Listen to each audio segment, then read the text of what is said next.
Sozialista eta bai popularrak.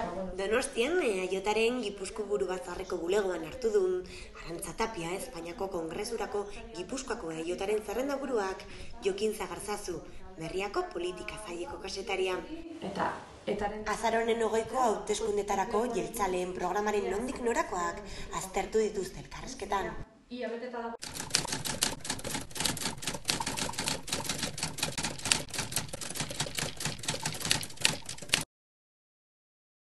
Printzipioz, nire egin beharran izango da gaur egun, gaur arte, Jose Ramon Belokik egin duena. Ardurak esango genuke bai batzordeetan eta bai gaietan. Gero Jose Ramonek zeukan gauza bat gehituta, eta zan Maiaren asuntoa aparte utzita, batez ere zentratuko naz bai ikerketako asuntoetan eta azpiegitura eta bar. Ekonomian baitaren lagunduz Pedrok egiten duen lanari, eta nolabait hori, horiek izango dira batez ere nire gaiek printzipioz behintzat.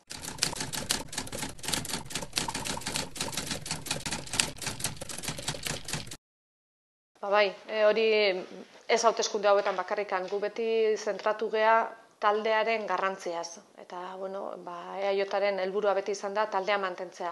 Zergatikan, ze azken finean, orain egoera pixka diferentea da, baina orain arte nolabait euskal gizarteari dagozkion gaiak beti defendatu izan ditugu, bakarrak izan gera, ze bai Alderdi Sozialista eta bai popularrak Euskadirentzako ez dute plangintza berezirikan, eta orain ere gure helburua hori da, lan hori jarraitzea eta lan hori mantentzea. Beraz, gure helburua da taldea mantentzea eta jarraitzea sarean lan egiten, hemengo eragileekin, eta orain arte egindan lana nolabait jarraitzea.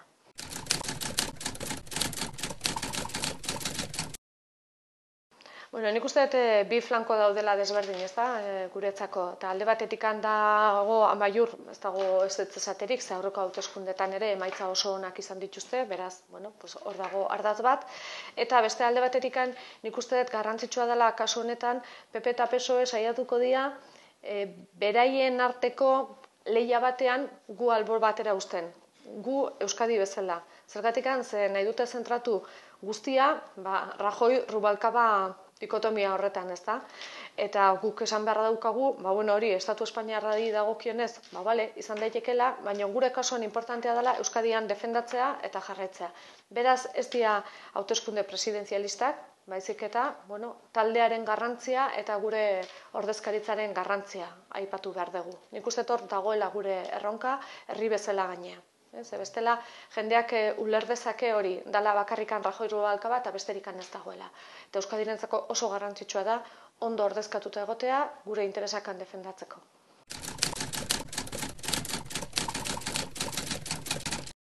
Ez PP-rena bakarrikan, gure ardura une honetan da, aurreko legealdiaren, bukatzear dagoen legealdiaren bukaera aldea, otsailean uste dut izan zela, hor onartu zen lege bat, Lei de Ekonomia Sostenible deritzona, eta guretzako garrantzi berezia duen izan dezakeen eraginagatik. Zer nolabait hor, esaten da ekonomi krisi batean gaude, oso larri gaude, bikoizketak ez dira eman behar, nolabaiteko eraginkortasuna behar dugu, eta guzti horren atzean dago zentralizazio baten mehatxua. Horrek ze suposatzen du, gaizki egin duten batzuk jarri nahi digutela mahai gainean beraien eredua. Eta orduan, PP iriste baldin bada, eta iritsiko da, emaitza on batzukin, lege hori aurrera eraman dezake inorren, esango genuke, laguntzari gabe. Eta gure helburua da nolabait horrei aurre egitea. Esatea, Euskadik badakizki gauzak hobeto egiten, eta beraz, lege horren aurrean egin behar dugu gure interesak defendatu eta gure zerreginak eta gure egiteko modua. Orduan ez da hainbeste PP edo PSOE izatea, baizik eta zentralizazio hori bai batak eta bai besteak egingo lukete. Eta egingo dute gainea. Orduan, nolabait hori izango da gure kalterako eta horrei aurre egin behar diogu.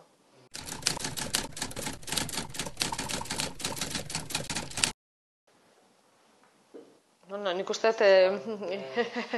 esparroak nahiko definituta daudela, Gipuzkoan batez ere, eta ez da gaurko lehia. Agian, hainbat garaitan Ezker Abertzaleak ezin izan dudelako aurkeztu bere burua, orain beste indar batekin agertu da ez da aurreko hauteskundeetan eta bar, baina lehendikan ere bat zetorren Ezker Abertzalea eta EAJaren arteko nolabaiteko lehia, ez da, esparru horretan.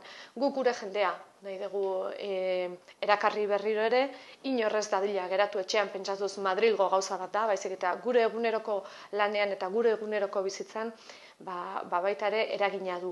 Han egiten dena, Madrilen egiten dena. Eta nahi duguna da, nolabait fidelizatu gure jendea, eta erakarri etxean gelditzen den jende hori askotan euskaldun sentituz eta benetan bagian Madrileko gauzak ez zaiete gehiegi inporta edo pentsatzen dute beste baten gaiak direla, ezta? Eta nolabait hori lortu nahi dugu. Esan ez, hango eguneroko lana gure bizitzan baduela eragin handia.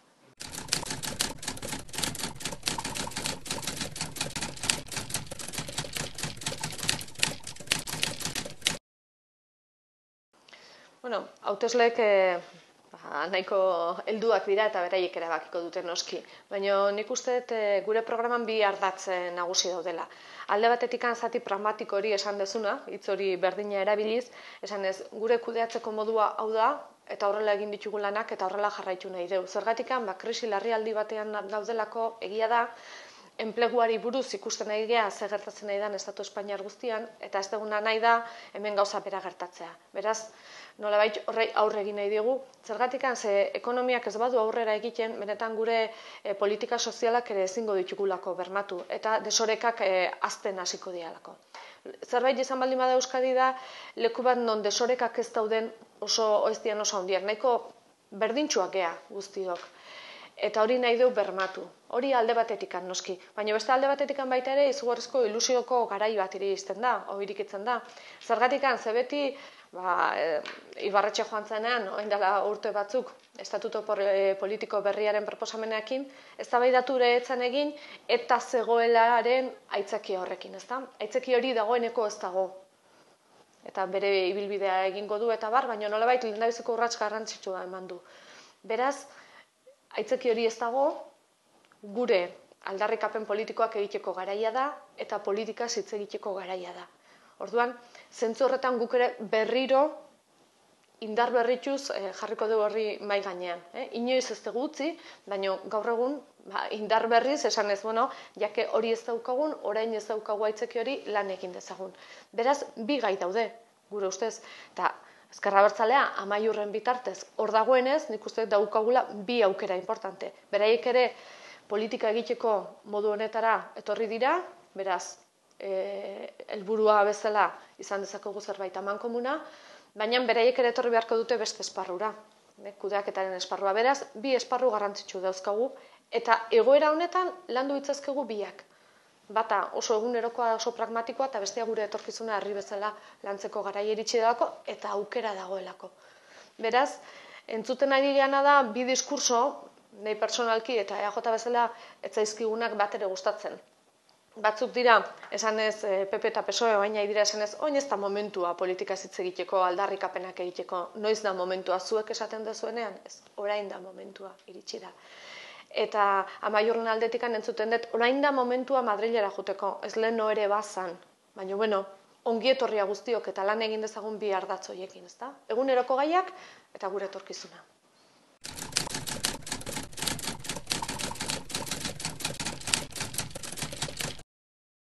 PP iriste baldin bada, ni seguru nago egingo duela. Eta hori behin baino gehiotan entzun diot Ibarretxe lehendakari eta zeharo ados nago. Benetan, Espainian pentsatzen da eskuineko alderdi batek inoiz ez duela jokoan jarriko estatua.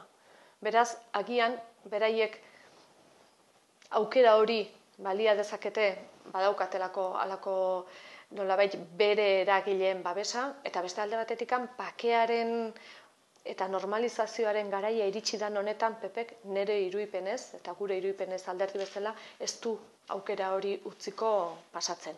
Beraz, ondorengo legealdia izan daiteke benetan garrantzitsua hori lortzeko. Eta nik ez dauka zalantzarik PPek egingo duela.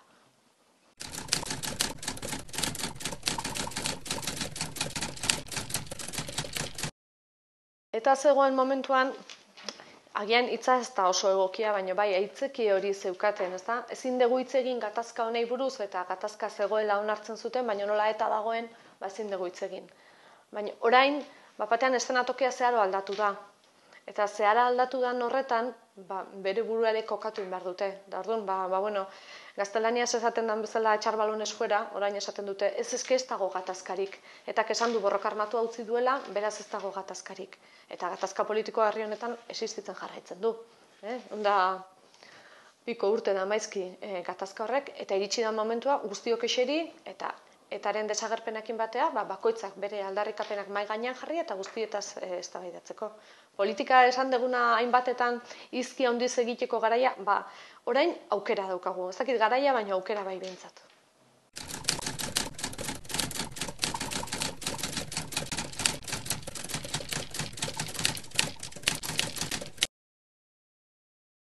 Eusko Alderdi Jeltzale bezala beti gure helburua izan da autogobernua ahalik eta handiena izatea. Ahalik eta handiena izate horretan, iritsi da garai bat, non Gernikako estatutua ia beteta dago, gauza batzu faltak dira, baina jarraituko dugu hortan lanean, baina iritsi da garaia beste urrats bat emateko, ezta? Orduan, gure lana bikoitza izango da. Alde batetikan, noski, dauzkagun tresnakin mantentzea autogobernu ahalik eta mailarik handienean, inolaz ere ez ustea tresna horiek berriro ere Madrila eramaten, arriskua hori da, eta argi eta garbi esan egiten dute gainea, bai PPk eta bai PSOEk, eta orduan hori nolabait ez dugu utzi behar, eta beste alde batetikan landu behar dugu egoera politiko berria, estatus politiko berri hori zein izango den, nola egingo den, Euskal Herriak erabaki dezala nola nahi duen erlazio hori izatea, eta hori izango da gure lana 4 urtetan, noski. Zeia, ia beteta dagoenean zerbait, beste zerbaitetan hasi beharko dugu lanean. Da nik uste hori nahiko argi ikusi dezakela edonork.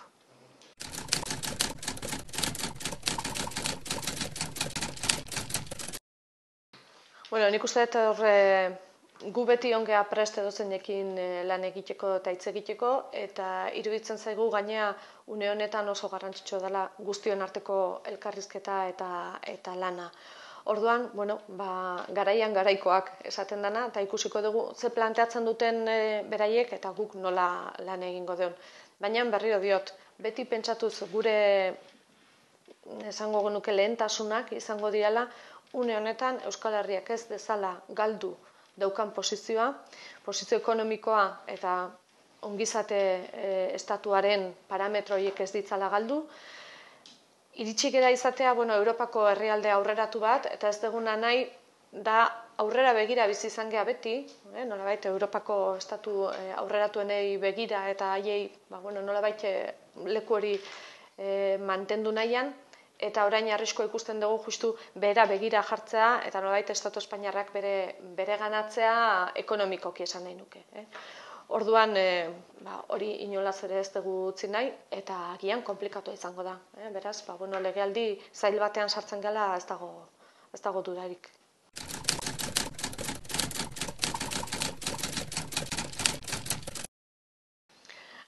Nik uste dut erabakitzeko eskubidearen kontzeptua, atera zanetikan, eta hemerotekak begiratzea besterik ez dago, Ibarretxe lehendakariak atera zuela, bere estatuto politikoa, esan genunean baita ere, erreflexioa intzan garai harretan ja estatutua betetea hartzeola, Gernikako estatutua, bukatuta zegoela garai hori ia, eta beste garai batean sartzen ginela. Beste zerbait gehiago behar genula, eta gaina Euskal Herriak erabaki behartzuela zer nahi zuen izan.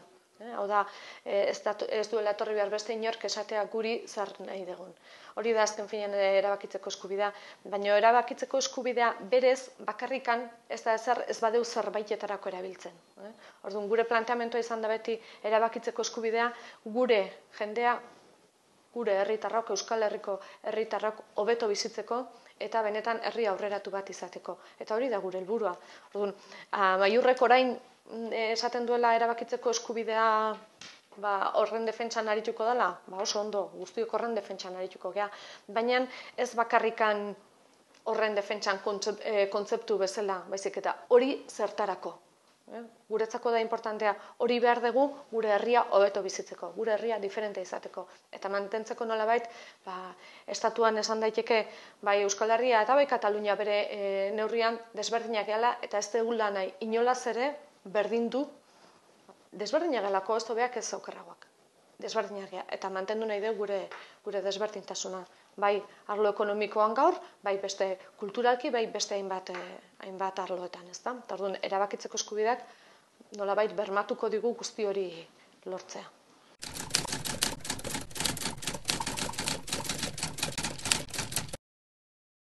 Bueno, nik uste dut, hain zuzen ere bueltatuz leno esan dugunari, beti Madrilen aipatu dugunean hori, ezta? Eta azkeneko momentuan aurkeztu dugu azken, legealdia bukatzea zegoela baita ere, eta esan dutenean azken finean konstituzioa aldatu behar zala, eta hori ez zala posible.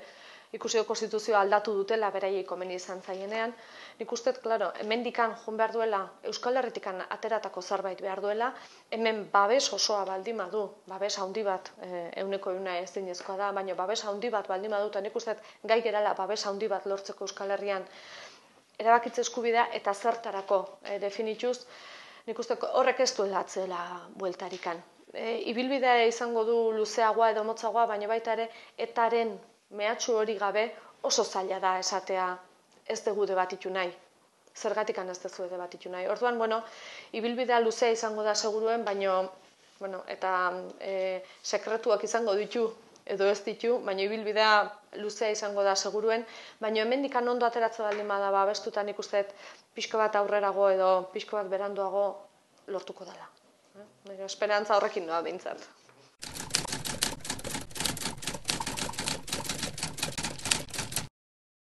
Lau erronka nagusi agertzen dira, irakurri badituzu, gero hainbat ekimen daude horrei lotuta, baina lau erronka nagusiak dira batez ere hori krisi ekonomikoari aurre egitea, mantenduz gainea daukagun enplegua eta enplegua haziz, hau da, enplegua momentu honetan estatu espainiarrean oso gaizki dago, 5 milioi langabetu daude, ez duguna nahi da Euskadin gauza bera gertatzea. Beraz, krisi ekonomikoa baino enpleguari lotuta, noski. Bigarrena da Euskadiren interesen defentsan aritu gara pixka bat zentralizazio horrei aurre egiteko. Hirugarrena izango da ekonomia soziala edo politika sozialak babestea, ekonomia hasi eta politika sozialak babestu, eta laugarrena bakea bermatu, bakea nolabait egonkortu eta normalizazio politikoan bidea egin. Ze aukera izugarria daukagu zentzu horretan.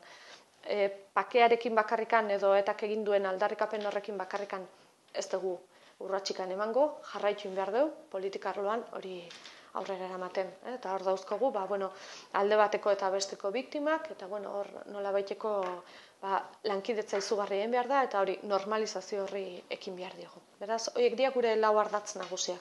Gero, askotz ere luzeago izan daiteke, baina nik uste nahiko sinpleak direla.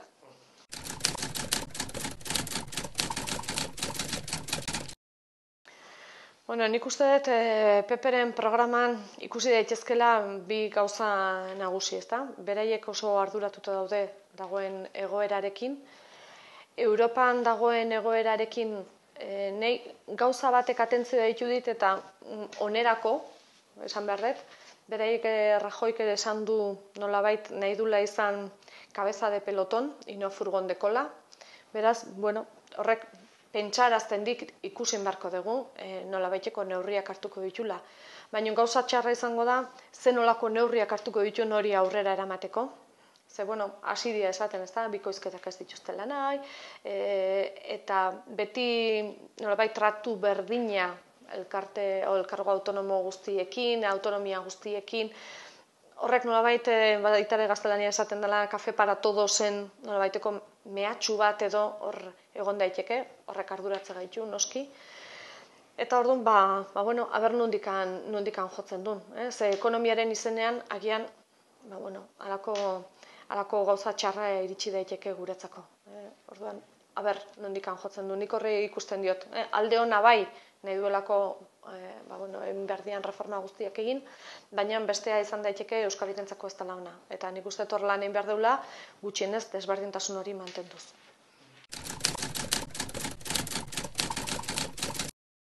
Bueno, printzipioz predisposizioa lan egiteko guztiekin, esan dizutena. Orduan, beraien programa oraindikan oso orokorra da eta ezagutu dugu medioetatikan, gero benetan hori gauzatzerakoan detaileran sartu beharko gea eta ikusi beharko dugu.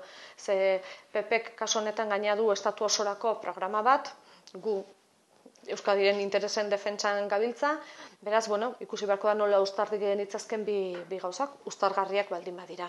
Baina hori ja oso detailean jetxita. Baina printzipioz hitz egiteko guztiekin prest.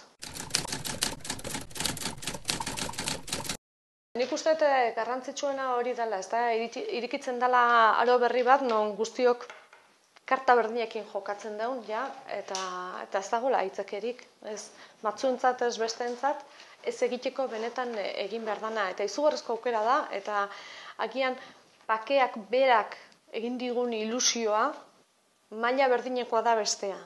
Nolabait, guztiok lan egitea zentzu horretan ez da, ez benetan esatea eta dago atzetikan eta ezin dugu hitz egin autogobernuaz, ezin dugu hitz egin erabakitzeko eskubideaz, ezin dugu hitz egin independentziaz momentu batean, ez da? Agian ez gaude ados, baina hitz egin dezagun eta egin dezagun.